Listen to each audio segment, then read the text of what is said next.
Welcome back to Al's Kitchen. So this week, what have I got up my sleeve? Well, I'm not wearing any sleeves, so I'll just have to tell you. We're doing Shami Kebabs. I've had this request quite a few times over the years. Sorry for the huge delay, but curries come first, I'm afraid.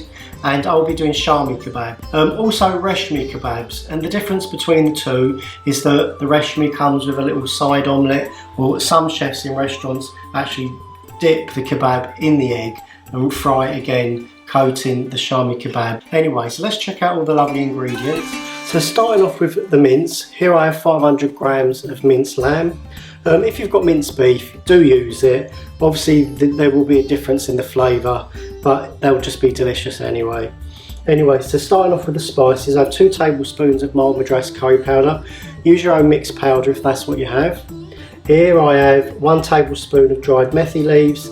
Here I have 2 tablespoons of ginger garlic paste. Do use fresh blended garlic and ginger paste. The shop bought garlic and ginger is not very nice.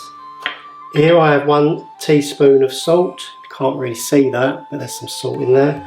And here for garnish I have just a pinch of coriander. You're also going to need 1 egg yolk.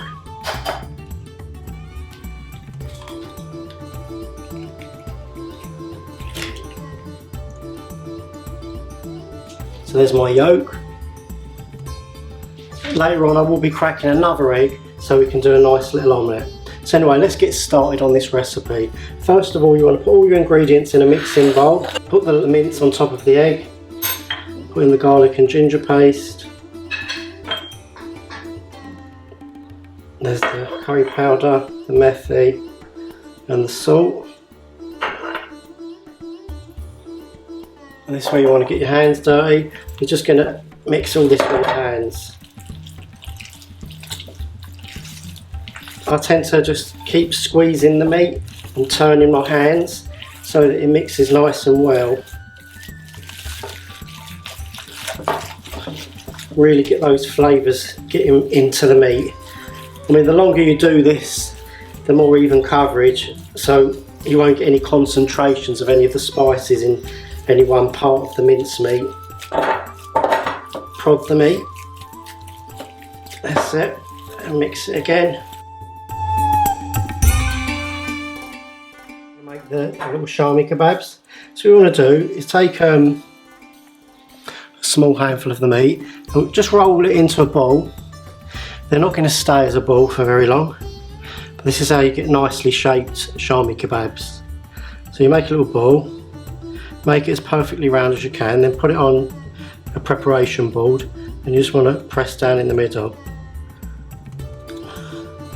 Pick them up and just tap the sides. That's it. Don't have to be 100% perfect. And there you go. There's one Shami kebab. Obviously, judging from the first one, if they're too small or too big, just judge when you make the shamis after the first. So a nice little ball. Just press down.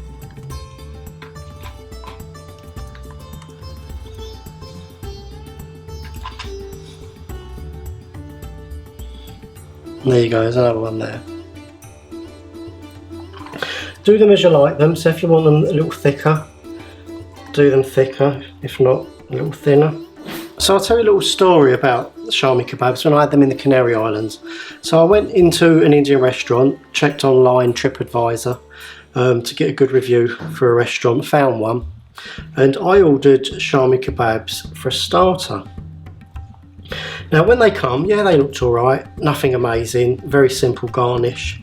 But when I tasted them, I could tell something wasn't right. And you know what they had done? So I've ordered lamb Shami kebabs, and what they'd given me was Shami kebabs made of tuna. Now, how do I know this? Well, I eat tuna a lot, so I know what the texture's like. So, I mean, I could taste it was tuna and fish-like anyway, but when I broke the Shami kebab open, you know, like when you've cooked tuna, it's got a very kind of fibrous, you can actually see the little fish fibres in the meat. Anyway, I enjoyed them anyway, so I ate them. But it infuriated me that the chef or the waiters lied to me. I mean, you know, we're the paying customers. You know, we're their bread and butter, and here they are lying to a customer, insulting my intelligence. I don't know what I'm eating. So I called the waiter over and I said, can you confirm what this is made of? And he said, yeah, it's lamb Shami Kebabs. And I said, it tastes like tuna. And he said, oh no, I can assure you it's lamb. And I said, no, I can assure you that it's tuna. Anyway, I left it at that, but I did leave a review that wasn't a glowing one, let's just say that. Because, you know, that's just dreadful, isn't it? Lying to your customers about what they're eating that they're paying for. And, you know, what if I had a fish intolerance? Anyway, so how are we all getting on at home making our Shami kebabs? I think I'll get another 2 after this one out of this. So they're really simple to do. If you've got any minced lamb or minced beef in the fridge, or you know, as I've just told you, you can make this out of tuna as well, and they do taste surprisingly nice. Quite delicate when they're made with the tuna. Just going to flatten these down a little more because I think they're a little bit thick. Yeah, I think this is my penultimate Shami kebab.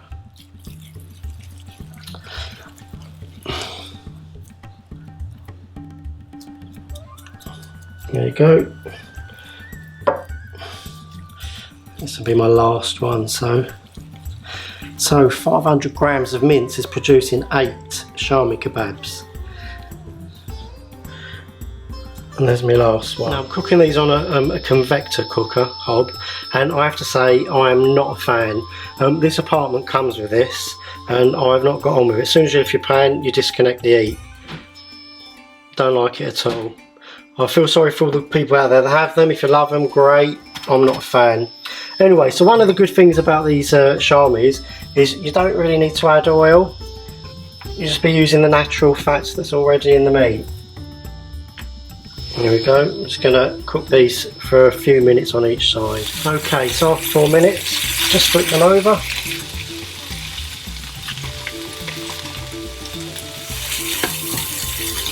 And we go again, another 4 minutes. Okay, so they should be just about done. I'm just going to put these in a bowl before I serve them. So I've cleaned the frying pan, and I'm going to whisk an egg.